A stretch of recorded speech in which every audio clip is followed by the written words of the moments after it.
Vous savez, il y a vraiment deux attitudes à New York. D'abord, il y a les New-Yorkais qui ont suivi les consignes données par les autorités, à savoir de rester chez eux et d'évacuer les zones inondables s'ils habitent dans une zone concernée par les inondations. C'est le cas de l'endroit où je me trouve ici à Battery Park, dans le sud de Manhattan, dans le quartier financier, une zone qui a été évacuée déjà depuis 24 heures. Et puis, il y a aussi les New-Yorkais qui sont beaucoup plus récalcitrants face à ces consignes de sécurité. On a vu tout à l'heure passer des coureurs qui faisaient leur jogging à quelques heures de l'arrivée annoncée de l'ouragan Sandy. On voit aussi des curieux qui viennent observer la montée des eaux que vous voyez peut-être derrière moi.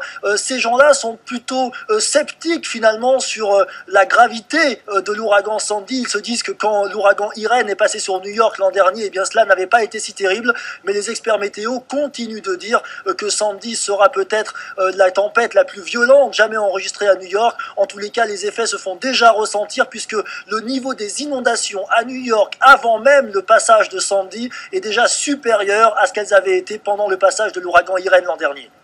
Alors, on le dit, donc ouragan très dangereux. Karim, comment expliquer cette crainte? Est-ce que c'est par exemple ce raz-de-marée d'envergure qui pourrait causer des dégâts considérables?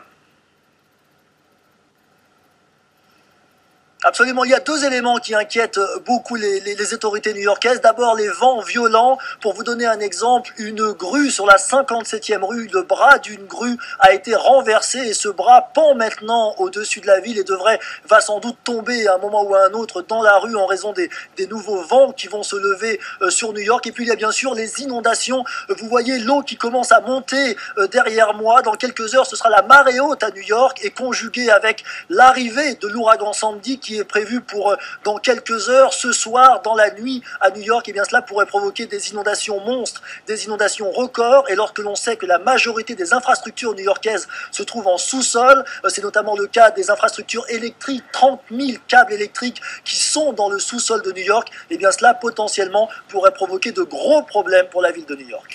Karim Lebourg à New York, merci Karim pour ces précisions.